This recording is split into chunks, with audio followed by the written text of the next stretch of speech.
चंद्रयान 3 के रोवर ने खोजा चांद पर पानी। चंद्रयान 3 का प्रज्ञान रोवर लगातार चांद की धरती पर घूम रहा है और हमारे इसरो के वैज्ञानिकों द्वारा इस रोवर को कमांड यानी निर्देश दिया जा रहा है। चंद्रयान का प्रज्ञान रोवर चांद की धरती पर एक्सपेरिमेंट कर रहा है और वहां की जानकारियों को फोटो के साथ इसरो के वैज्ञानिकों के पास भेज रहा है। प्रज्ञान रोवर में लगाए गए लेजर ब्रेकडाउन स्पेक्ट्रोस्कोप, जिसे LIBS का नाम दिया गया है। प्रज्ञान रोवर में लगे इस लेजर ब्रेकडाउन स्पेक्ट्रोस्कोप ने चांद की धरती के नीचे लेजर को फेंककर कुछ तत्वों को खोज निकाला है, जिसमें हाइड्रोजन और ऑक्सीजन पाए जाने की उम्मीद बताई जा रही है। आपको जानकारी के लिए बता दें कि जो पानी होता है उसमें हाइड्रोजन और ऑक्सीजन के मॉलिक्यूल्स मिले होते हैं, यानी कि हाइड्रोजन के 2 अणु और ऑक्सीजन के 1 अणु को आपस में मिला दिया जाए तो पानी का निर्माण होता है। अब आपके मन में सवाल आ रहा होगा कि जब प्रज्ञान रोवर ने चांद पर ऑक्सीजन और हाइड्रोजन की खोज कर लिया है, तो इसका मतलब यह है कि चांद पर पानी पाए जाने की पुष्टि की जा सकती है। चंद्रयान 3 ने चांद पर पानी को खोज कर लिया या नहीं, इसको जानने के लिए वीडियो को अंत तक जरूर देखें।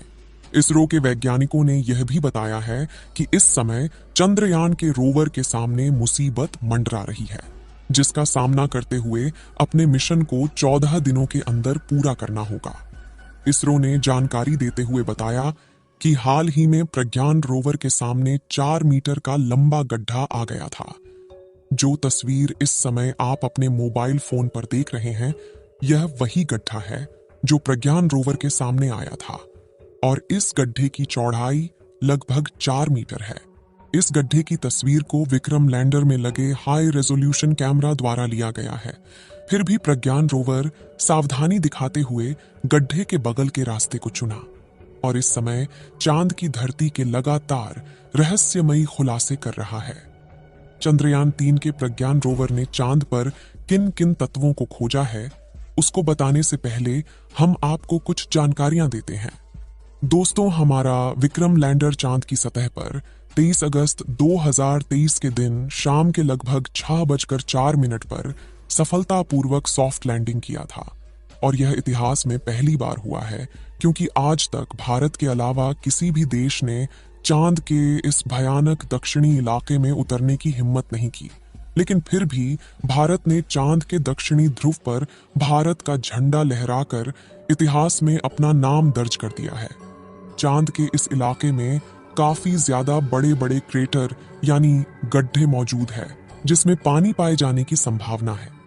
24 अगस्त के दिन चंद्रयान 3 का प्रज्ञान रोवर विक्रम लैंडर से धीरे धीरे बाहर निकलता है और इतिहास रचते हुए रास्ते में भी वह चांद की धरती पर इसरो का लोगो और अशोक स्तंभ की छाप छोड़ते हुए धीरे धीरे आगे बढ़ता है। इसरो ने जानकारी देते हुए बताया कि जिस स्थान पर चंद्रयान 3 का लैंडर उतरा है, उस जगह को शिव शक्ति पॉइंट के नाम से जाना जाएगा, क्योंकि शिव में मानवता के कल्याण का संकल्प समाहित है और शक्ति से हमें उन संकल्पों को पूरा करने का सामर्थ्य मिलता है। दोस्तों, इसरो वैज्ञानिकों के अथक प्रयासों और करोड़ों भारतीयों के दुआओं के नतीजे आज हमारा चंद्रयान 3 चांद के दक्षिणी ध्रुव पर अभी भी शान से खड़ा हुआ है और इसे चांद पर लैंड किए हुए 1 हफ्ता हो चुका है और अब यह मिशन बस 1 हफ्ता और चलने वाला है, जिसके बाद चांद पर फिर से 14 दिन के लिए रात हो जाएगी, क्योंकि प्लान के अनुसार लैंड करने के बाद उसे 14 दिन रिसर्च का काम करना है। यही वजह है कि जिस दिन से चंद्रयान ने लैंड किया है, तभी से हमारा प्रज्ञान रोवर चांद की अंधेरी व रहस्यमयी दुनिया के बारे में बड़े बड़े खुलासे कर रहा है।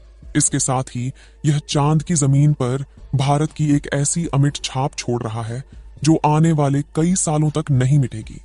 जैसे ही चंद्रयान 3 ने चांद की धरती पर लैंडिंग की, हम सभी ने चंद्रयान मिशन के कामयाब होने का खूब जश्न मनाया।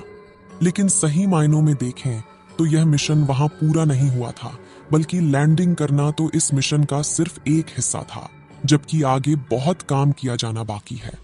दरअसल इसरो ने अपने इस मिशन को 3 हिस्सों में बांटा है, जिसमें पहला उद्देश्य चांद के दक्षिणी ध्रुव पर लैंड करना था, जो कि हम 23 अगस्त को ही कर चुके हैं। इसका दूसरा उद्देश्य प्रज्ञान रोवर को सफलतापूर्वक चांद की सतह पर उतारना और एक जगह से दूसरी जगह भेजना है। और यह उद्देश्य भी पूरा हो चुका है, क्योंकि लैंडिंग करने के सिर्फ 4 घंटे बाद ही इसरो वैज्ञानिकों ने प्रज्ञान रोवर को चांद की सतह पर उतार दिया था। ये काम पूरा होने के बाद अभी तीसरा उद्देश्य बाकी है, जो है चांद पर रिसर्च और परीक्षण करना। और आपकी जानकारी के लिए बता दें कि इसरो के वैज्ञानिकों ने अपने उद्देश्य को पूरा करने का काम स्टार्ट भी कर दिया है और लगभग आधा मिशन पूरा भी हो गया है, जिसमें प्रज्ञान रोवर ने चांद की मिट्टी में उपस्थित मिनरल के बारे में बताया है।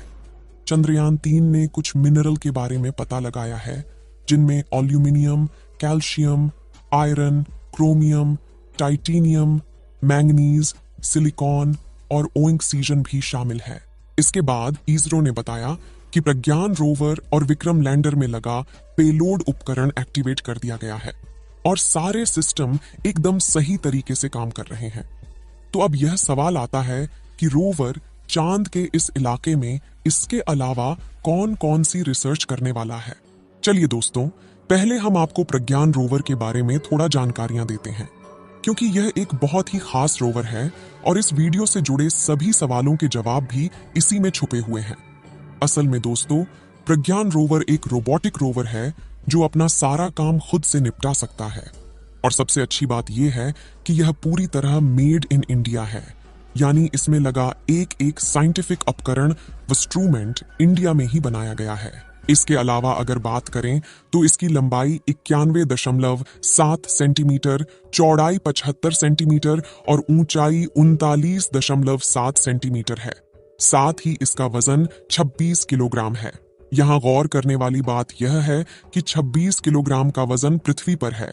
अब क्योंकि चांद की ग्रेविटी पृथ्वी से 6 गुना कम है, तो ऐसे में चांद पर प्रज्ञान रोवर का वजन सिर्फ 4.5 किलो के करीब रह जाता है।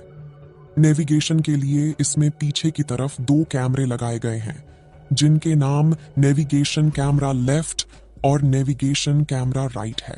यह कैमरे प्रज्ञान रोवर की 2 आंखों की तरह है, जो इसे सामने मौजूद बाधाओं के बारे में अवगत कराते हैं। इसके अलावा इसमें ऊपर की तरफ सोलर पैनल भी लगाए गए हैं, जो इस रोवर का सबसे अहम हिस्सा है। दरअसल प्रज्ञान रोवर पूरी तरह से सौर ऊर्जा पर ही चलता है और इसके लिए इसमें लगाए गए सोलर पैनल 50 वॉट बिजली उत्पन्न कर सकते हैं।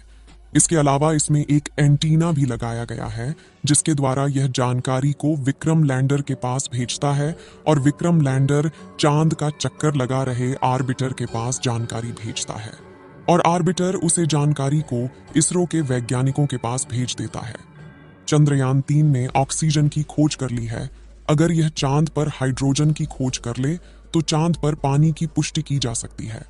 इस वीडियो को 1 लाइक जरूर करें और अपने मित्रों तक इस वीडियो को शेयर करें, ताकि उन्हें भी जानकारी मिल सके।